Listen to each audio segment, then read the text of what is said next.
നിരാശരാണോ നിങ്ങൾ? ജീവിതത്തിലെ കഠിനമായ സമയങ്ങളിലൂടെ കടന്നു പോകുന്നവരാണോ നിങ്ങൾ? നിങ്ങളുടെ ജീവിതത്തിൽ ഒരു ഉയർച്ച നിങ്ങൾ ആഗ്രഹിക്കുന്നുണ്ടോ? എങ്കിൽ ഏതു കഠിനമായ സാഹചര്യത്തിലൂടെ കടന്നുപോയാലും നിരാശപ്പെടരുത്.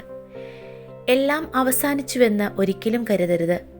ശ്രമങ്ങൾ തുടർന്നുകൊണ്ടേയിരിക്കുക. ഒരു ദിവസം ദൈവം അത്ഭുതം പ്രവർത്തിക്കും.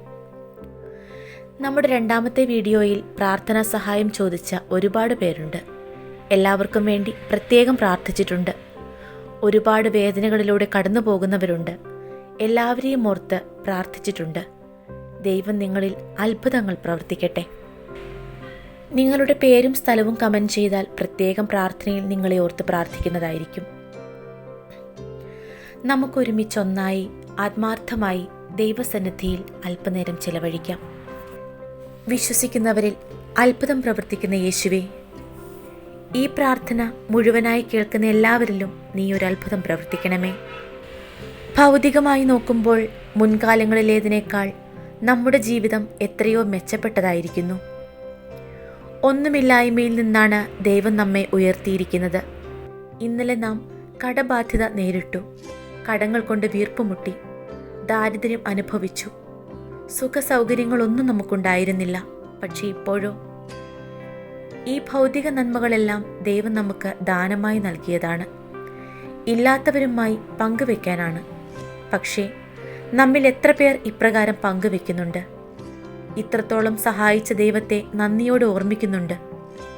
അവിടുന്ന് ചെയ്തു തന്ന അത്ഭുതങ്ങളെ ഓർത്ത് ധ്യാനിക്കുന്നുണ്ട്.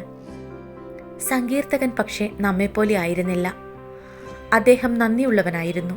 അതുകൊണ്ടാണ് സങ്കീർത്തനങ്ങൾ 40:5 നാം ഇപ്രകാരം വായിക്കുന്നത്: ദൈവമായ അങ്ങ് എത്ര അത്ഭുതങ്ങൾ ഞങ്ങൾക്ക് വേണ്ടി പ്രവർത്തിച്ചു. ഞങ്ങളുടെ കാര്യത്തിൽ അങ്ങ് എത്ര ശ്രദ്ധാലുവായിരുന്നു. അങ്ങേക്ക് തുല്യനായി ആരുമില്ല.